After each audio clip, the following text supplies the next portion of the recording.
మొదలు పెడుతూ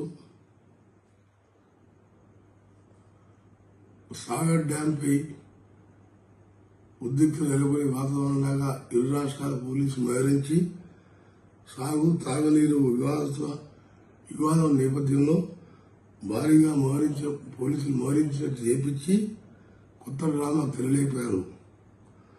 డ్యాంపై 100 పోలీసుల్ని ఇటు తెలంగాణ పోలీసులు ఆంధ్ర పోలీసులు చేరుకొని ఏదో తాగునీరు కోసం డ్రామాలు ఆడుతూ తెలంగాణ సెంటిమెంట్ రేపే ప్రయత్నం పోలింగ్ రోజు చేస్తున్నారంటే మీరు అందరూ అర్థం చేసుకోలేదు. ఇన్ని రోజులు లేనిది ఇవాళ ఓడిపోతున్నామని భయంతో ఈ డ్రామాలు ఇస్తుంటే తెలంగాణ ప్రజలు, తెలివైన ప్రజలు, పోరాట యోధులు మీరు అర్థం చేసుకోండి.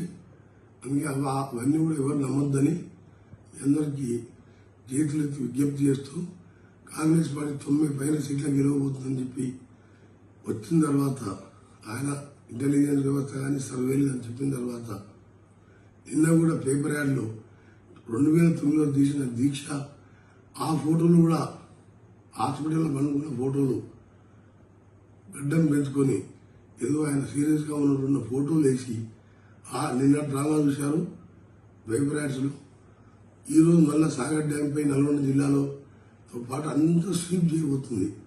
ఈ నేపథ్యంలో ఈ డ్రామా నేపి తెలంగాణ ఆంధ్ర సెంటిమెంట్ తీసుకొచ్చింది కాబట్టి ఎవరు కూడా ఈ డ్రామాలు నమ్మొద్దని మీరు అనుకున్న విధంగా ఇప్పటికే మీరు ప్రిపేర్ అయ్యారు. కాంగ్రెస్ పార్టీ మార్పు కోసం కాంగ్రెస్ గెలిపించాలని, అదేవిధంగా గెలిపించి మేము ఇచ్చిన ప్రతి గ్యారెంటీతో పాటు